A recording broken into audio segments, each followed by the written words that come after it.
Bueno, me parece que es un enredo sin fin, ¿no?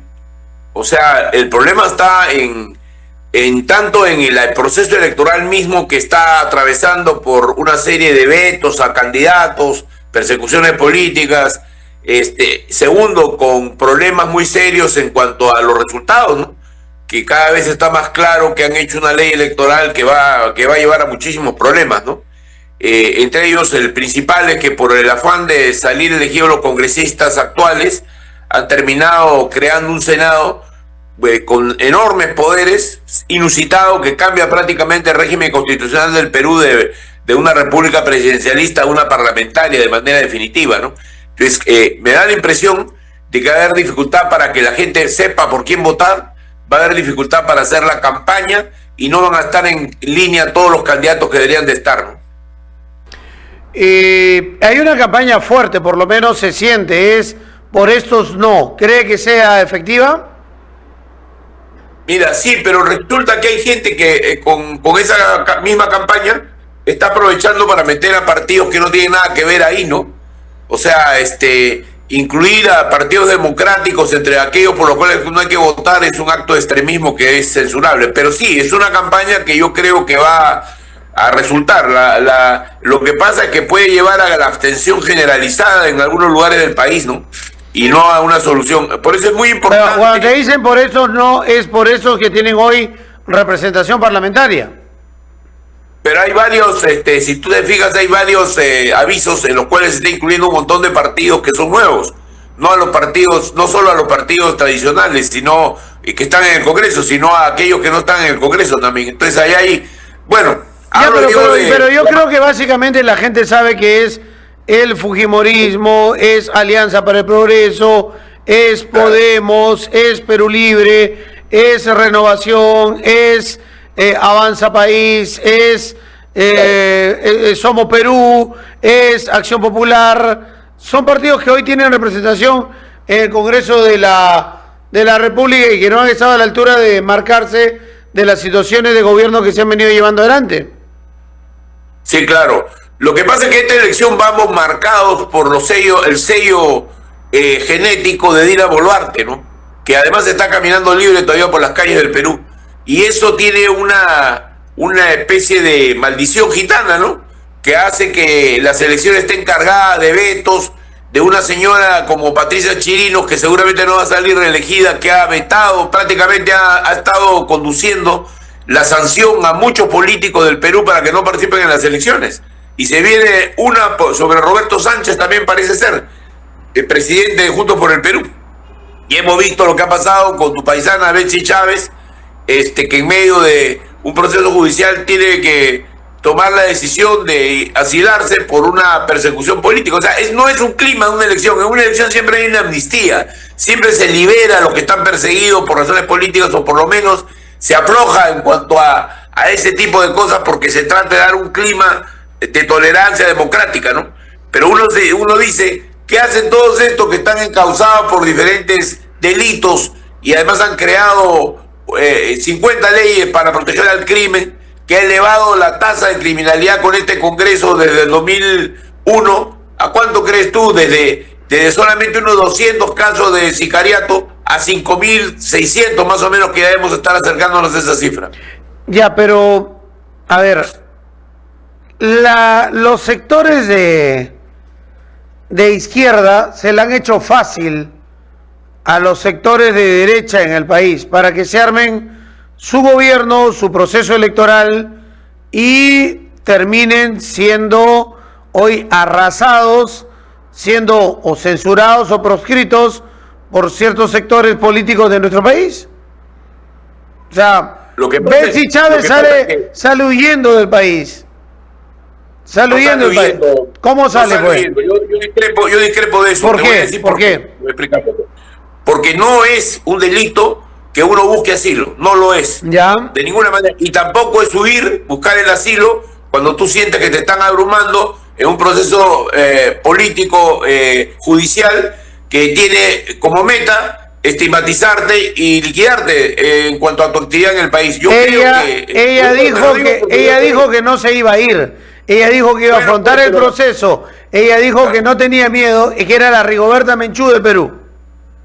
No dijo nunca lo de yo no recuerdo haber Yo sí lo recuerdo. Que como... ¿Qué de cobardía tiene asilarse? Dejar a tu familia, dejar tu profesión, dejar todo. El decir que no lo vas a hacer y lo haces. Eso no tiene nada que ver. O sea, las circunstancias cambian. Y yo te digo algo más, yo soy hijo de un exilado político, de un hombre que vino al Perú perseguido por Perón.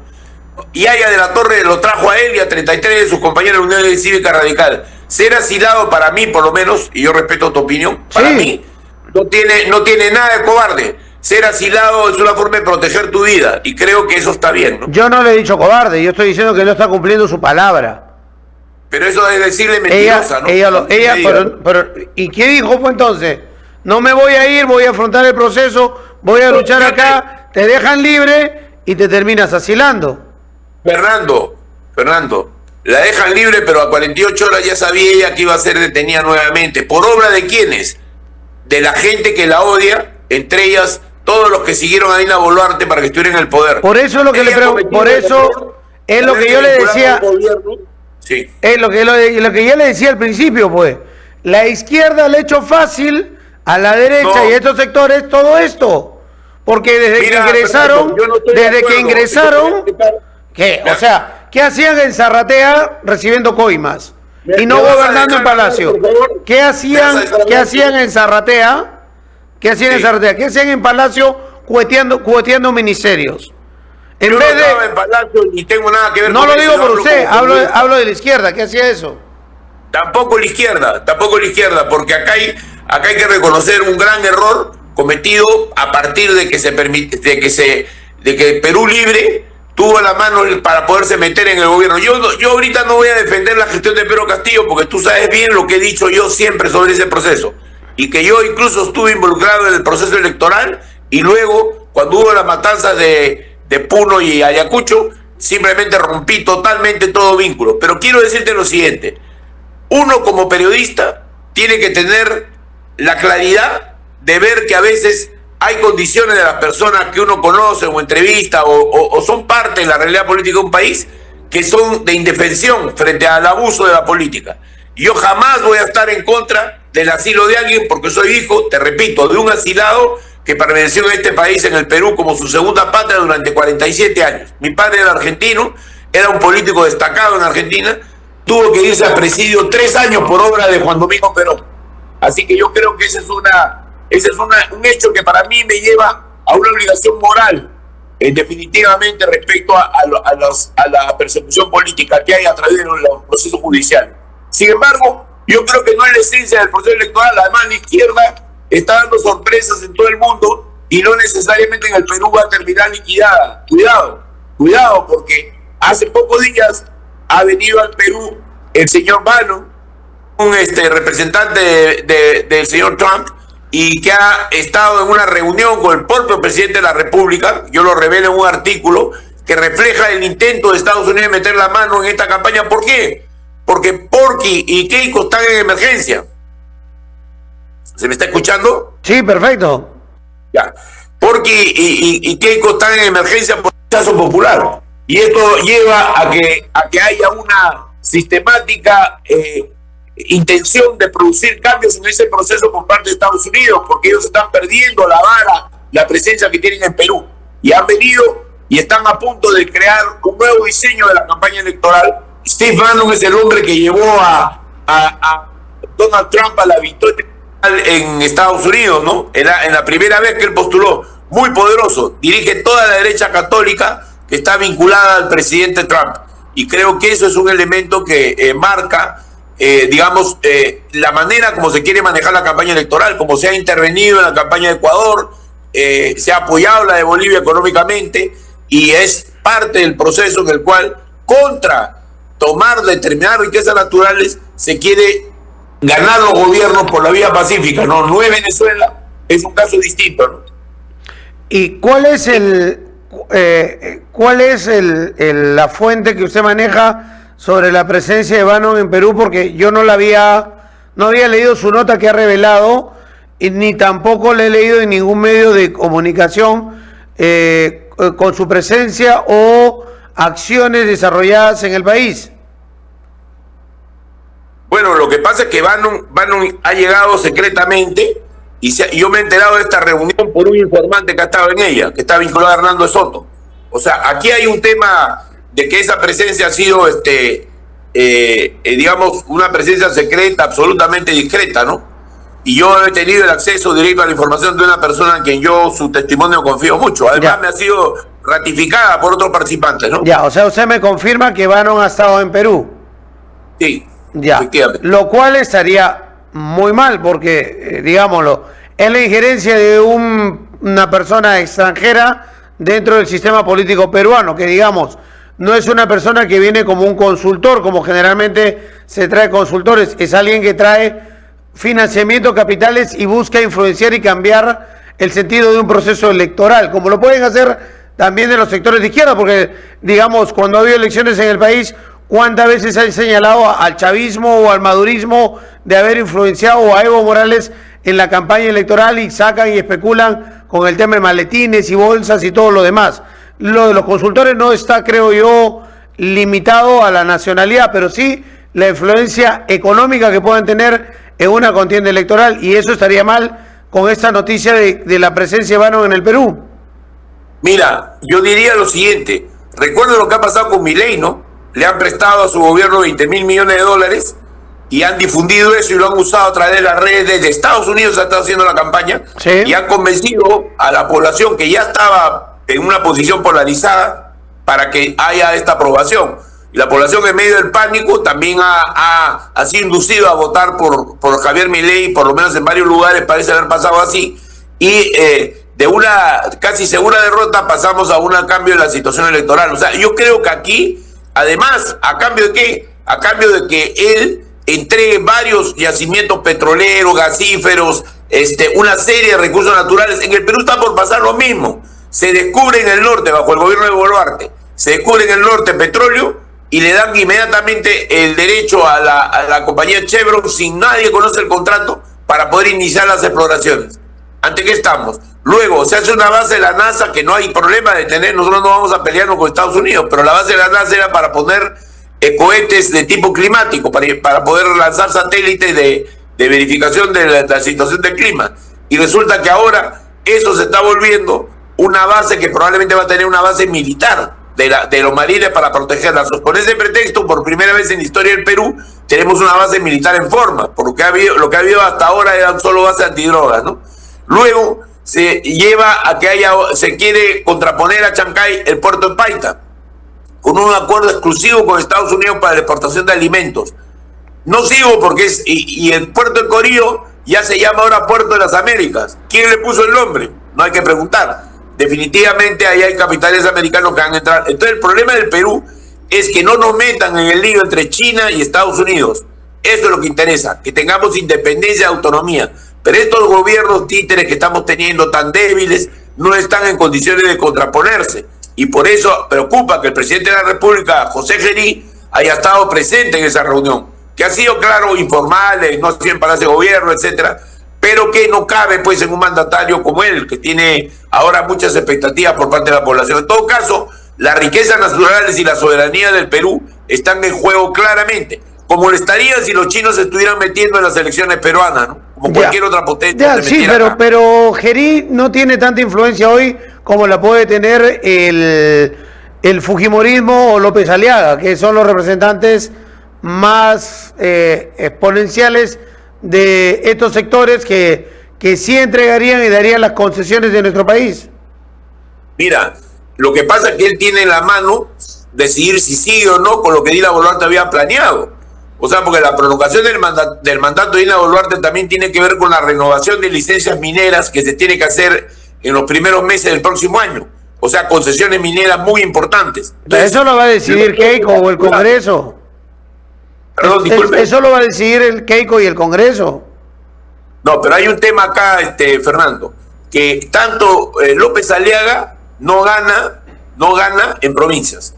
Está en 4 o 5% en la mayor parte de los lugares, a veces 2, 3%. No tiene una posibilidad de ganar las elecciones. Y Keiko tiene la dificultad extraordinaria, que en esta cuarta oportunidad está muy magullada por todo lo que han hecho y por esta resistencia a votar por la gente que ha hecho posible a Dina Boluarte. Entonces aquí estamos ante una situación electoral desfavorable. ¿Quién podría ser el hombre que salve la película para Estados Unidos? En mi opinión, Carlos Spa, un colega periodista nuestro que ha empezado a hacer campaña. Yo veo una campaña conservadora, coherente, y en la cual él está hablando de traer, por ejemplo, 750 millones del fondo buitre BlackRock a Matarani, nada menos, para exportar por ahí carne de puno.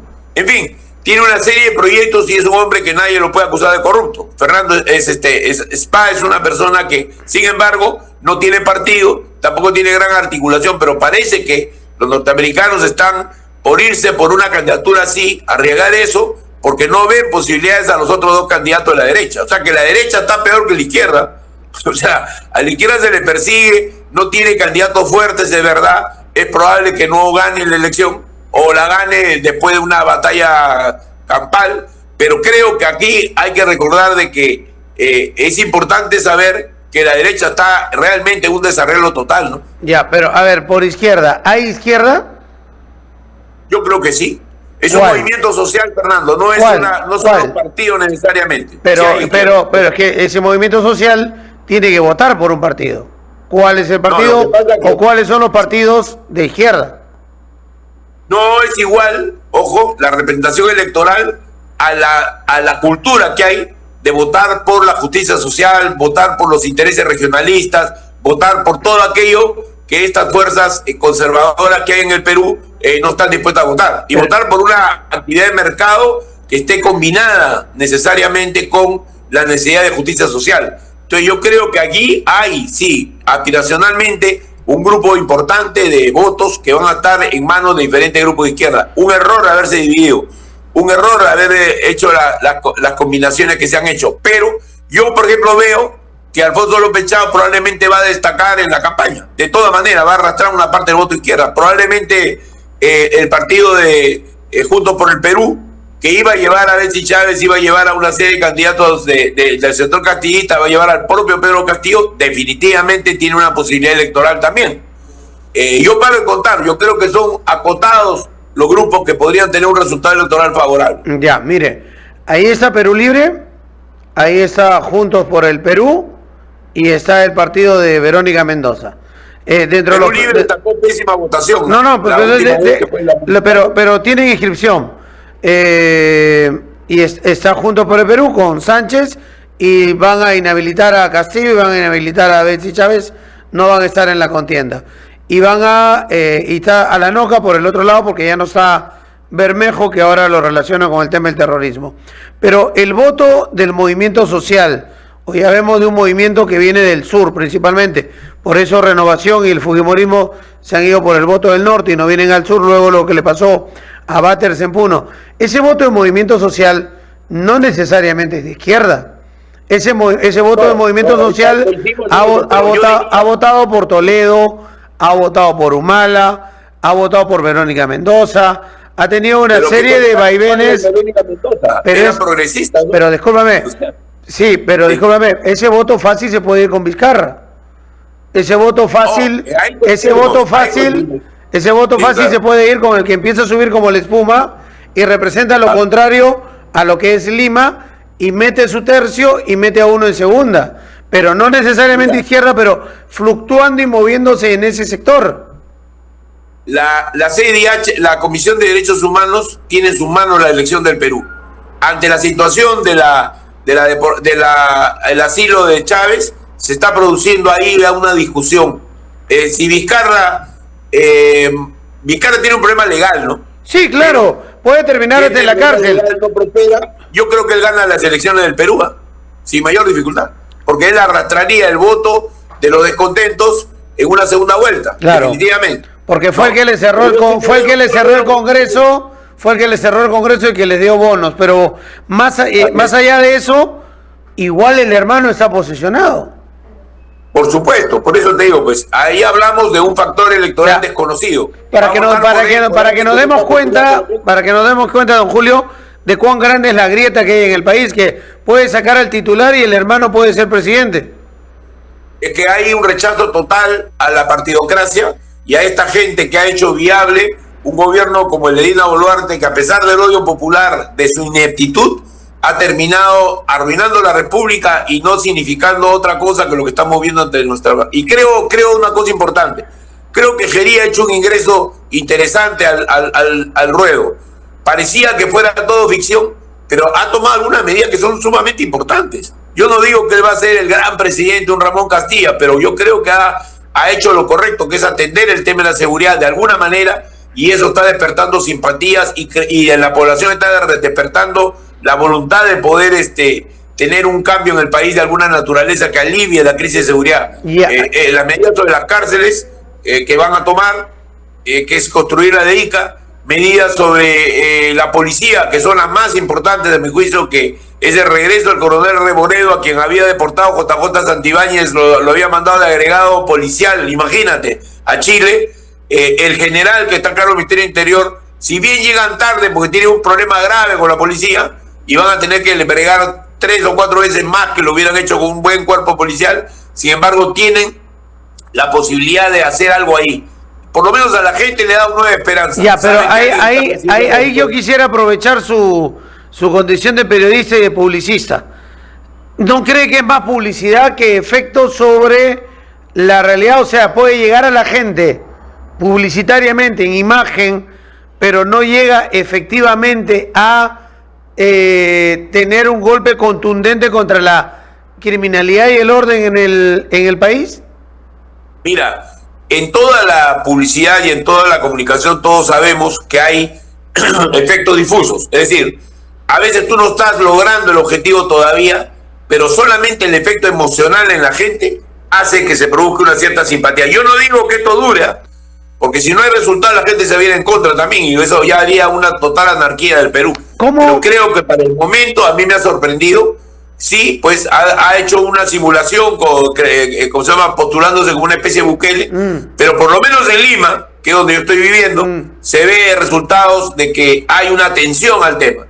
No es correcto pensar que la Fuerza Armada va a resolver el problema, como quería hacer la derecha. Creo que es correcto buscar a través de la policía crear un proceso, y efectivamente la recomendación de gente de nivel internacional como Lucía Dahmer y otros especialistas era que se creara un cuerpo policial de investigación autónomo que no esté en las comisarías, que pueda rápidamente intervenir con unidades de intervención rápida a los sicarios. Se roban o matan o chantajean a los choferes de un bus y a los 3-4 minutos están persiguiéndolos. Creo que esa es la estrategia correcta que se debe seguir y que ellos van a aplicar. A mí me da esperanza, no digo que sea una solución, porque también el partido y la propia trayectoria del señor Gerí no dan mucha confianza. Pero así estamos en el Perú, mi querido amigo, y creo que hay que tener cierta ponderación. Así como podemos decir... Sí, pero ¿usted cree que lo pueda hacer?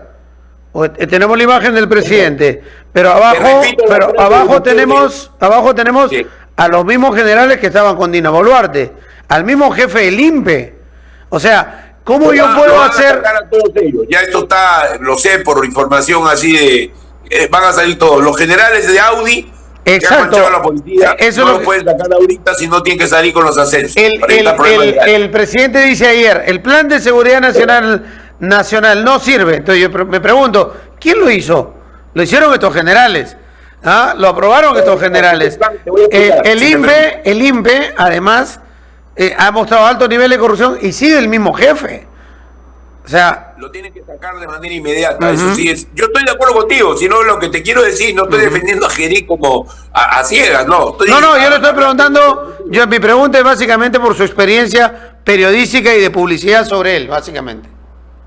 Mira, Bukele dijo una frase famosa que fue la siguiente. Dijo, las pandillas nunca pueden contra el Estado.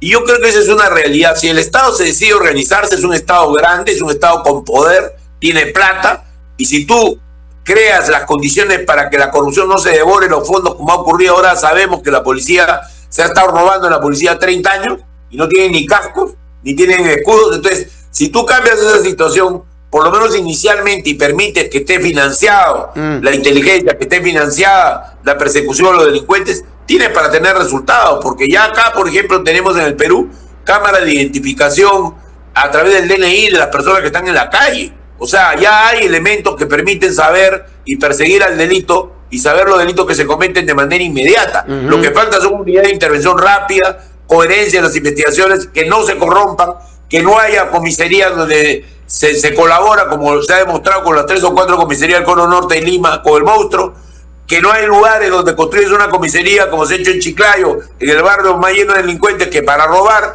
la hacen para 250 policías y solo hay 70, o sea, en fin, la historia es muy larga. Sí, pero ahí, discúlpeme, hay un tema logístico que creo que es importante, usted lo ha detallado, pero también hay un tema de que hay un buen porcentaje de policía que ha caído y se ha sometido a las bandas criminales, sea por prebenda, sea por ser parte de las mismas, por déficit económico, alquilan armas, chalecos, o sea, hay un buen porcentaje de policía que está metida en el tema de corrupción, y esa yo no sé si va a cambiar o tiene que ser inspectorado. ¿Cómo lo vas a identificar? Porque si tú tienes la intención de, con el general Reboredo, por ejemplo, de desarticular bandas, yo me imagino que esos cabecillas, al rato que hablen, dirán, y si hablan, tal, estaban en mi planilla, como sucede con las organizaciones criminales.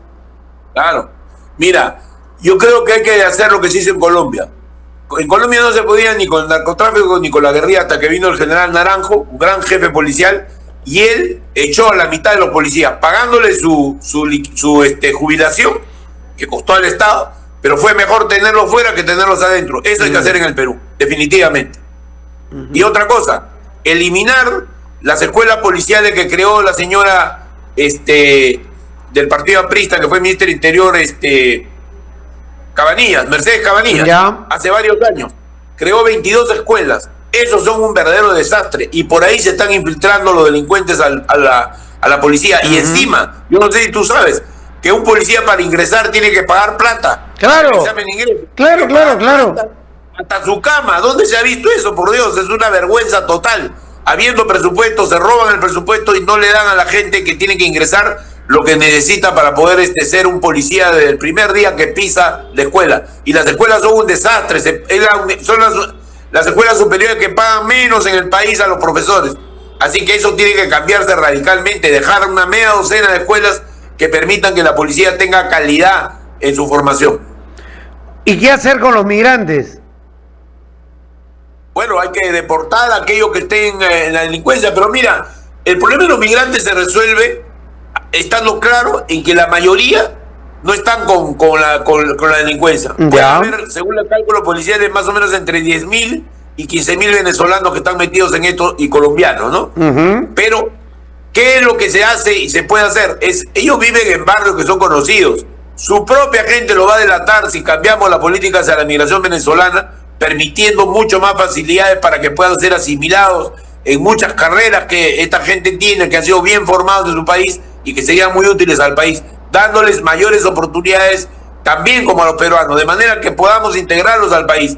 Yo diría algo más, en Colombia se ha ensayado a hacerlos ciudadanos, ¿no? Y ha tenido un muy buen resultado. Sí, es que buenos hay.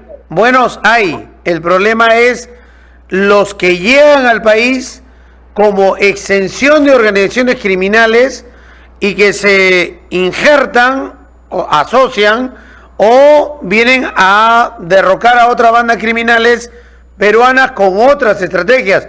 Porque, seamos sinceros, don Julio, bandas criminales de Venezuela, de Colombia o de Ecuador tienen estrategias más sanguinarias de las que tenemos los peruanos o tenían las organizaciones peruanas.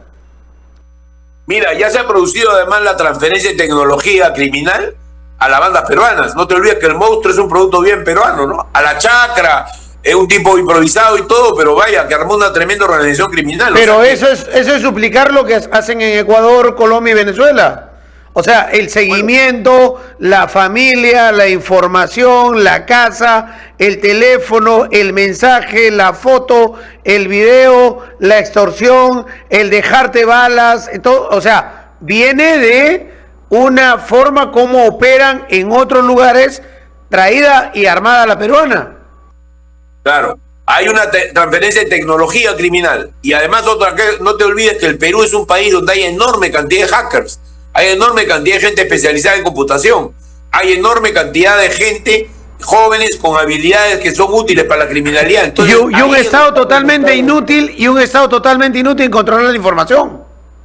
Por eso hay que cambiar el Estado, hay que cambiar al gobierno. El 2016 es muy importante, pero si no logramos cambiar por un buen gobierno que tenga claro de que un país no se puede gobernar con la injusticia que hay en el Perú, porque también alimenta la criminalidad con la pobreza, tiene que haber de todas maneras un cambio. Y ese cambio significa más desarrollo, porque es lo que mejor neutraliza la delincuencia. Mira tú, en España, en Europa, hasta hace algunos años solamente había 10% de criminalidad. Ya. Ha aumentado algo con la progresión de la migración. Pero en Estados Unidos tú tienes una criminalidad inmensa. O sea, tienes más o menos un 20% de criminales y tienes unos 3, 4 millones de personas que están en cárcel o en sistema de seguridad vigilada, ¿no?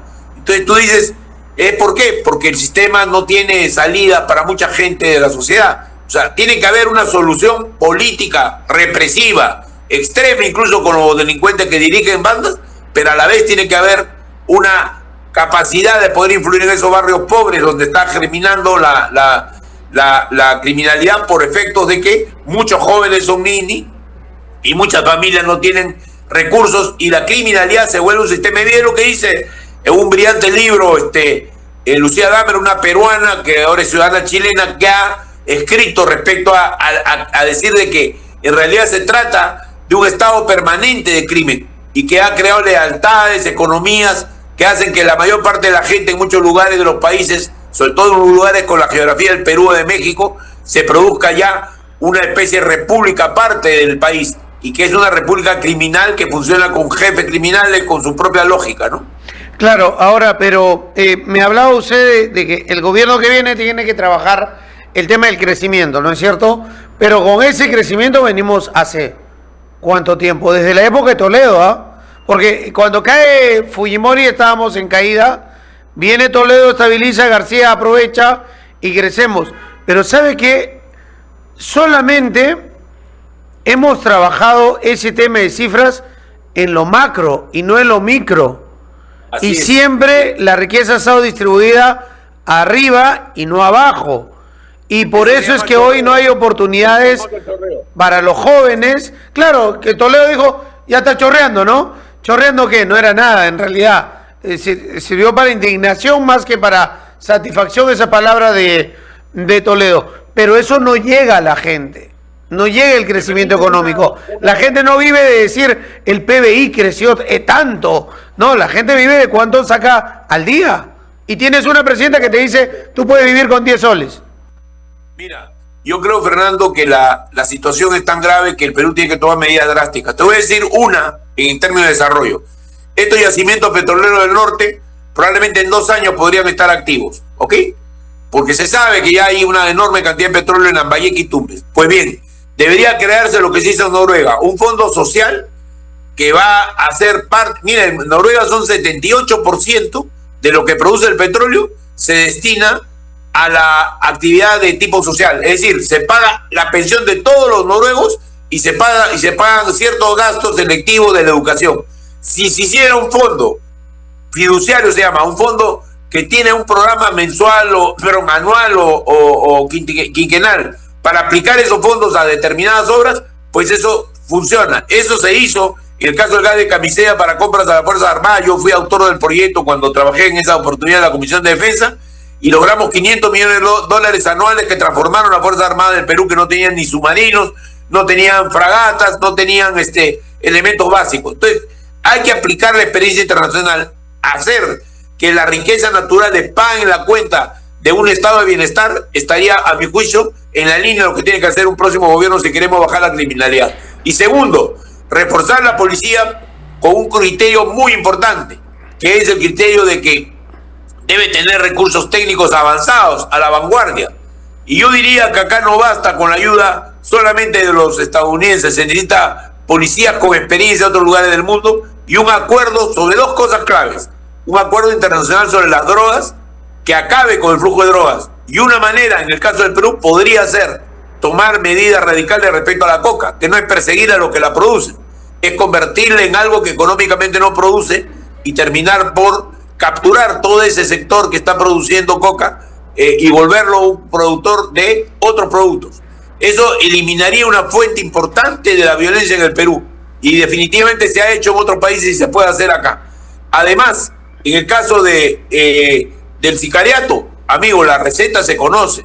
Tienes que tener unidades de intervención rápida, tienes que intervenir los barrios donde ellos viven. Ahí sí debe haber estado de emergencia, debe haber la posibilidad de entrar y coger a los delincuentes en sus covachas. Y tiene que haber una transformación de la actividad policial, que tiene que ser comunitaria, con la gente, constantemente. Hoy día tú vas a una comisaría y no te reciben, te tratan mal, son indiferentes ante el feminicidio, por no decir otras cosas. Porque no están preparados y es la consecuencia de lo que usted decía. Esas escuelas de oficiales o suboficiales que se han generado no están sacando verdaderos policías como sacábamos anteriormente aquí en nuestro país. Y ahí sí se está dando lo que usted manifiesta, que son los infiltrados de las propias organizaciones criminales que en las estructuras que van mejorando, ¿no? Van infiltrando gente al interior de la Policía Nacional o de las escuelas de la Policía Nacional. Pero usted me habla de petróleo, pero cuando eso sucede, ¿no me deja de pasar por la cabeza el manejo de Petroperú? Hablemos de eso. El problema de Petroperú es un problema que tiene dos aristas. Uno, indudablemente una irresponsable y mala administración donde Perú Libre ha tenido el coteo que hubo del gobierno una responsabilidad directa, como la tiene el Ministerio de Energía y Minas. Entonces ahí hay una primera cosa que es una degeneración de lo que era Petroperú, que se ha producido con malas administraciones en los últimos años. En segundo lugar, Petroperú no es cierto lo que están diciendo, de que Petroperú está en quiebra. No está en quiebra, sus cifras ya están en azul. El problema está en que hay un dinero que el Estado le ha prestado, que es todo un problema devolverlo. Entonces aquí hay un tema de base. ¿Por qué prestó el Estado? Porque aquellos que han sido las empresas peruanas y extranjeras que estaban dedicadas a la explotación petrolera con las cuales se firmó contrato de concesión, han incumplido en todos los casos. Es como el señor López Aliaga en el Cusco. Anda tú y pregunta si es que ha invertido la plata que tenía que invertir en el ferrocarril. El hombre ha invertido en centros comerciales que le favorecen, en varios sitios, usando terreno en los ferrocarriles, pero no ha invertido en el ferrocarril. O sea, la misma lógica se ha seguido acá. No se ha invertido lo debido, y se lo demuestro en cualquier momento, por parte de las empresas que hoy son parte de los lobbies, y no voy a dar los nombres de las personas, pero son los lobbies de abogados que están pidiendo la inmediata privatización. Yo creo que hay que pensarlo bien, que sobre Petroperú habría que ir rápidamente a una solución, que es, tú puedes tener exploración en manos privadas, sí. Tú puedes tener explotación en manos privadas, algunas sí, pero Petroperú debe tener el control de los grifos, debe tener control de unidades rentables que permitan que el Perú sea dueño y soberano de sus riquezas naturales. O vamos a hacer lo mismo que ha hecho Milei, que es entregarle a las empresas norteamericanas el litio, el petróleo de Argentina. No es una solución sensata, porque la empresa privada también es depredadora. No siempre es una empresa productora respetando las reglas que tiene el mercado. Y el Estado tiene que tener un manejo indirecto, yo no digo directo, indirecto, de las riquezas naturales, pero preservar la soberanía del país, porque es ahí donde está el futuro. Mira tú Chile, si no fuera por Codelco, la empresa que explota el petróleo, el cobre, Chile no se hubiera desarrollado ni hubiera soportado todo lo que ha soportado de carencias y de problemas a lo largo de su historia. Ya, es un buen ejemplo de cómo el Estado no necesariamente es un enemigo de la eficiencia, ni un enemigo de la rentabilidad nacional. Y se trata de que la renta nacional vaya a los bolsillos de los peruanos, no se vaya a Miami o se vaya a los paraísos fiscales en otros lugares del mundo, ¿no? Pero en el caso Petroperú, el Estado no ha demostrado ser un mal administrador al tener, usted me dice, en azul sus cuentas ahora, pero sus deudas son mayores de lo que tienen utilidades. O sea, el Estado no demuestra que administra mal las empresas públicas, quizás por incapacidad, por corrupción, X, pero no lo hace bien.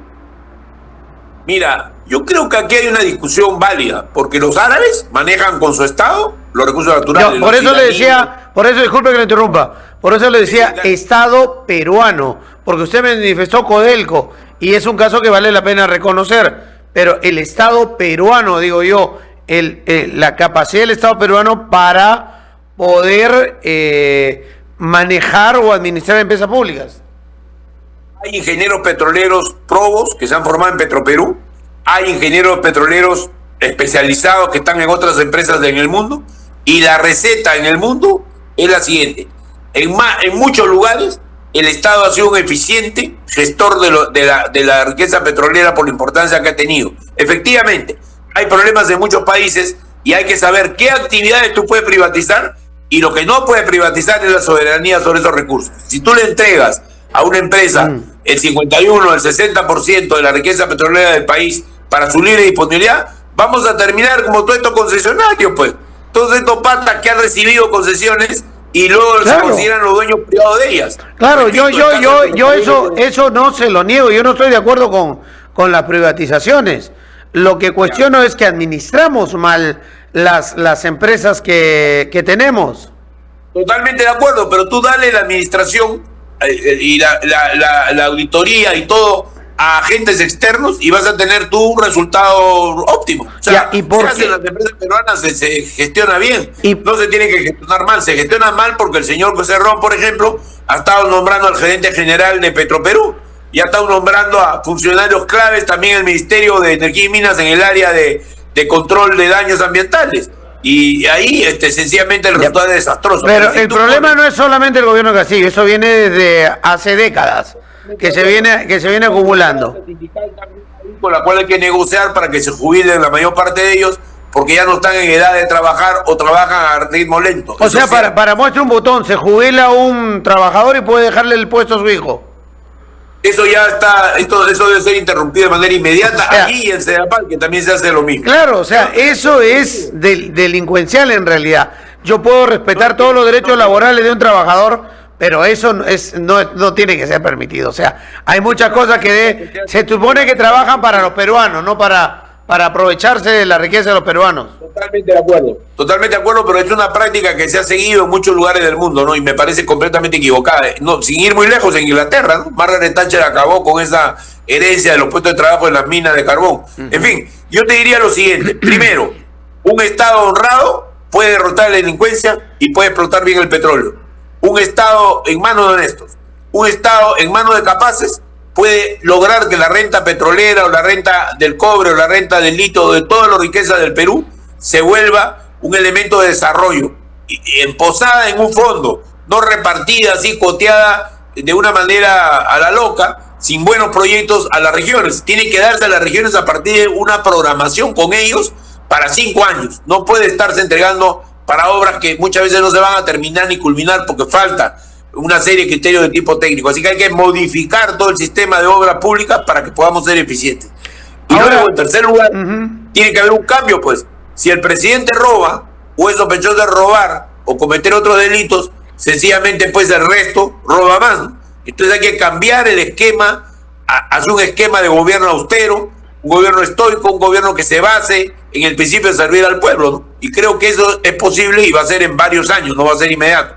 Pero creo que empezando por las riquezas naturales, sí debemos tener cuidado con esta presencia en la campaña electoral de Estados Unidos, que en otros países ha resultado en una entrega masiva de riquezas naturales, ¿eh? O sea, estamos hablando de Argentina, de Ecuador. De las condiciones que me ha puesto usted de gobierno, que deben tener un gobierno estoico, que no sea corrupto. Dígame un partido político de lo que está postulando que no esté pensando en robar. Bueno, no vamos a entrar en eso porque yo no tengo la anatomía de los partidos políticos, pero partamos del siguiente supuesto. Pero con 40 se nota que quieren entrar a robar o no. Con 40 se nota que quieren entrar a robar o no, porque no se han unido, no se han juntado, no han debatido programas, han negociado intereses.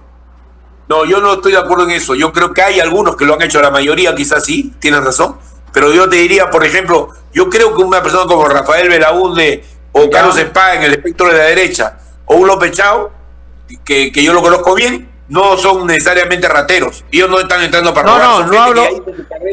Por eso no le he pedido nombre de candidato, le he pedido nombre de partido político. Okay. Le he pedido nombre de partido político. Si no le hubiese dicho candidato. Hay que cambiar la cultura, Fernando, y eso es lo más difícil. Ahora, sí es importante que si la cabeza no roba, los de abajo no roban.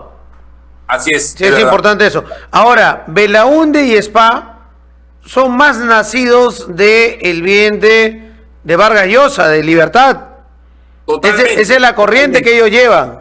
Mientras, digamos, López Chao es más una corriente más cercana a Barrantes, digamos así. Totalmente, ¿no? totalmente. O sea, hacia ahí vamos. ¿Cómo? Hacia ahí van más o menos las corrientes. Yo creo que primero va a haber una candidatura fuerte de derecha. Me parece que al final López Chao va a ser el candidato más sólido de la izquierda. Me da la impresión, puedo estar equivocado. Todavía le falta tener una campaña bien construida, pero creo que podría ser. Y tenemos que el centro se evapora, pues no hay fuerza del centro en este país que puedan ser Y te digo, respecto a Belaúnde, él tiene una posición muy interesante, pero tiene también un problema con su fórmula, con su plancha electoral, ¿no? Él va con Pedro Cateriano. Bueno, Pablo Cateriano es una excelente persona, un hombre muy honrado, pero tiene un carácter y un temperamento que no le gusta a las masas. Y creo que ahí había un error. Aparece un conservador demasiado extremista, vinculado a un hombre que tiene un pensamiento liberal, progresista más bien, ¿no? Con ideas muy buenas. Spa aparece como muy improvisado, pero muy improvisado que le puede caer simpático a la gente, aunque él no sea un personaje precisamente destacado por su figura física, ¿no?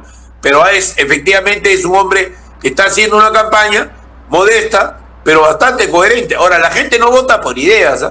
La gente vota por personas, y la gente va a votar por alguien que sea una especie de padre del Perú, que le resuelva sus problemas. No te olvides que en este país la gente no vota pensando en cuántos puntos tiene un programa o cuánto va a costar lo que va a ser un candidato. Está votando en función de la confianza que este candidato le inspira. Y el que le inspire más confianza a la gente va a ganar. Lo que sí te digo es que ni López Aliaga ni Keiko Fujimori van a poder tener un protagonismo como tuvieron el 2021 en las elecciones. Se les van a cobrar la cuenta. Eso es lo que yo pienso. Sí, y yo creo que en ese bolo lo suman a Acuña. La gente, o sea, ¿por qué? Por el manejo del Parlamento de la República, por el manejo del Parlamento Nacional. Y creo que también, mira, uno de los hombres políticos más capaces de este país es el de Podemos, ¿ah? No te olvides que estaba en la Municipalidad de Lima, es un enemigo jurado de Porqui, y él, sin embargo, tiene una imagen terrible.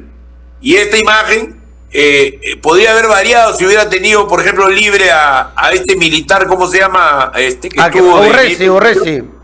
Así es, ellos han estado tratando de ver si lo podían liberar, porque ese sí sería un excelente candidato en estos tiempos de tormenta, ¿no? No digo que sea un excelente gobernante, pero debe ser un buen candidato. Él es muy político. Un factor dentro de la política, como lo hubiese sido Humala también. Pero mira tú el caso de Podemos. Mira la plancha presidencial que están llevando. O sea, realmente no tiene la mínima coherencia ni consistencia. Y no, pero digamos, en el discurso de la candidata a vicepresidenta y Noblecía, son bien disruptivos, son bien agresivos. El que no creo que pega porque es más opaco, me parece que es el propio Pepe Luna, con todos los cuestionamientos que tiene. Pero otros son bien disruptivos. ¿Y cómo lo ve a Belmont? ¿Cómo lo ve? Me preguntan acá cómo lo ve a Belmont. Bueno, yo he trabajado con Belmont, yo le tengo mucha consideración, pero yo no creo, bueno, salvo que acá pues ocurra lo que a veces puede ocurrir, que al final alguien se pinte, pero yo creo que Belmont ya generacionalmente está muy atrás. ¿Y Popi? Ya muy adelante, por decirlo, ¿no? Ese es el tema. Y yo creo que él es un hombre honrado, honesto, no será un santo, pero es una persona que podría perfectamente ser, no creo que un buen gobernante, pero sí un buen inspirador para el Perú. ¿Y Popi? Bueno, Popi, como todos sabemos, y su célebre escoba siempre han sido protagonistas también de la historia política del Perú. Yo trabajé con Luis Iberico en el partido FIM como coordinador parlamentario, y la verdad que era un estratega extraordinario, ¿no? Más que estratega, era un táctico extraordinario. O sea, con 11 personas tuvo en jaque al gobierno de Toledo y lo obligó a hacer muchas reformas y muchas cosas importantes. Lo que pasa es que ya también esos políticos ya no están pues en la escena para el joven, para los votantes mayoritariamente de menores a 40 años de este país. Ni siquiera hablemos de los mayores de 40. Eso que usted está diciendo ahora creo que es también una cosa que mucha gente no está evaluando, porque la mayor cantidad de gente que va a ir a votar son jóvenes que hoy incluso no están interesados en el proceso electoral. Y esos jóvenes no se acuerdan de lo que ha pasado o no lo han estudiado, no lo han leído en la historia de nuestro país. Bueno fuera que en la educación secundaria sobre todo se los hubiese enseñado, pero los cursos de historia y otros han sido prácticamente eliminados. Incluso si alguien hoy le pregunta a un joven, estoy seguro, y hago una encuesta preguntándole a jóvenes 17, 18 años por Abimael Guzmán, no me van a poder responder quién es exactamente Abimael Guzmán. Y hay gente que se preocupa terruqueando a todo el mundo y la gente no sabe de qué están hablando, porque se ha cercenado tanto la historia en el país que esto no se toca y a veces nos enojamos con los jóvenes cuando en realidad no les ha llegado la información o los datos precisos, y van en búsqueda de candidatos que recién van a conocer y que van a ir por el más atractivo y no por el necesariamente con ficha limpia. Fernando, ese es el gran drama, pero además tiene un origen: las redes sociales. El uso del celular está hoy día siendo estudiado en todo el mundo por los efectos que tiene en neutralizar la política y en dotar a los jóvenes de una memoria extraordinariamente frágil, que dura solamente los 30 segundos que tú miras un TikTok. Ese estudio se está haciendo y su impacto en las elecciones y en los procesos electorales es enorme, y eso tiene que cambiar. Y hay países que están prohibiendo los celulares porque hay niños de 6 meses que ya les están dando celular para que jueguen. O sea, y hasta los 16 el joven no tiene una conciencia suficiente, entonces ya están prohibiendo en Australia, en Suecia, en varios lugares se ha prohibido el uso de celulares en las escuelas y el uso del celular en general por la juventud a partir de los 16 años. Si tú le vendes un chip a un joven menor de 16, te vas a la cárcel. O sea, hay una necesidad de limitar eso, porque además hay otro detalle. No sé si tú has notado que el señor Trump tuvo una reunión con todos los dueños de Facebook, de Amazon, en la Casa Blanca, en un almuerzo. Y en ese almuerzo él no le dijo: el Estado lo va a obligar a ustedes a respetar la ley, nada de eso. Le dijo: le vamos a dar todo el apoyo incondicional de mi gobierno. Y eso es lo que se llama la tecnooligarquía que hoy domina el mundo. Es decir, un grupo de empresas tecnocráticas que se han vuelto una oligarquía. O sea, dominan el Facebook, dominan las redes, y su influencia es positiva en un aspecto, pero es mayoritariamente negativa, porque destruye la cultura, destruye la identidad de los pueblos, destruye una serie de cosas que también hay que ver cómo se van a manejar en el futuro, ¿no? Claro, pero esas son decisiones que hay que tomar ya en gobierno. Hoy estamos ya con los chicos con la tecnología en la mano y van a ir a votar y van a recibir información en breve para ir a votar, y van a escoger de ahí o en su grupo o en su algoritmo, como se dice. Y hay otro tema también que, por ejemplo, pasa acá en el sur. La gente, digamos de 30 para arriba, decide en la cola. En la cola decide por quién va a votar. O sea, hoy yo puedo estar debatiendo en noviembre, conversando con Julio Esquiapa en Radio 1, y la gente no está ni interesada en saber quiénes son los candidatos, quizás en más del 80%, ¿eh? Absolutamente. Ya somos una profesión en rumbo a la extinción, como vamos. Dinosaurios en el análisis, ¿no? Pero viendo cómo desarrolla eso, porque de ahí pasa lo de la elección anterior.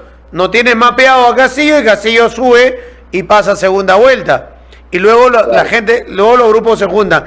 Ahí sí, yo la veo también, como dice usted, bien difícil el pase de López Aliaga y de Keiko Fujimori, que las encuestas los posicionaron en primer lugar y que han ido estancándose, y que ya lo peor que le puede suceder a cualquier candidato, no sé si real o no en la encuesta, porque hay muchas dudas por las encuestas, pero cuando los empiezas a bajar 1 o 2 puntos, eso se le queda a la gente y siguen bajando, y empiezan a subir otros en ese periodo, que son el reemplazo de ellos. Exactamente. Lo que pasa es que además hay que recordar de que hoy día las campañas electorales no se ganan solo en el país. Ojo, se ganan con la acción internacional de las redes. Y esta campaña va a ser así. En Ecuador ocurrió de la primera a la segunda vuelta una invasión masiva desde varios países del mundo, y supongo que Estados Unidos es una gran parte de información que llevó a través de TikTok y otros medios, que llevó a que la población diera un salto total de una votación a otra. Es decir, la primera vuelta fue una cosa y la segunda vuelta fue una abrumadora victoria de Noboa, ¿no? Le pongo un ejemplo para continuar la conversación. Pasó en Argentina, porque era Massa, Bullrich, y pasó Milei y sacó Bullrich. Y Milei luego le ganó a Massa y se quedó como presidente. Acaba de pasar en Bolivia, con el que estaba cuarto, quinto, que pasó segunda vuelta, pasó segundo y le ganó a Tuto Quiroga y está dos o tres días de juramentar como presidente en Bolivia y acaba con 20 años de el MAS en Bolivia. Pero eso mucho se mueve hoy en el tema de redes y algoritmos. Claro. Mira, sin embargo hay el proceso inverso, es la victoria de Madani en Nueva York, el alcalde electo de Nueva York, un demócrata socialista. Que estaba cantado. Que ha ganado y es un influencer. Tiene solamente 33 años, mi querido amigo. Musulmán. Y toda su conducta es la de un candidato de la era internet, pero una conducta todavía dentro de las convenciones del sistema, pero ha logrado un éxito extraordinario. O sea, hacer eso en Nueva York, la capital financiera del mundo, simplemente es algo muy destacado. Y eso marca el compás de las campañas electorales que van a ser impredecibles. Algo más, cuando viene acá el señor Bano, él maneja una gran cantidad de las redes sociales de Estados Unidos también en alguna de estas campañas. Y lo que a mí me preocupa es esto. TikTok acaba de ser vendido a Oracle, una empresa norteamericana. O sea, TikTok acá recibimos desde China, pero probablemente terminemos teniendo el americano con nosotros. Y esos cambios, no digo que han influido en esta elección, pero sí revelan lo vital que son para la dominación del mundo el control de las redes sociales. Y para una elección las redes sociales se vuelven vitales. No son lo único de ninguna manera, pero sí te digo que hay una masa enorme que solamente se informa a través del TikTok, se informa a través de las redes, ¿no?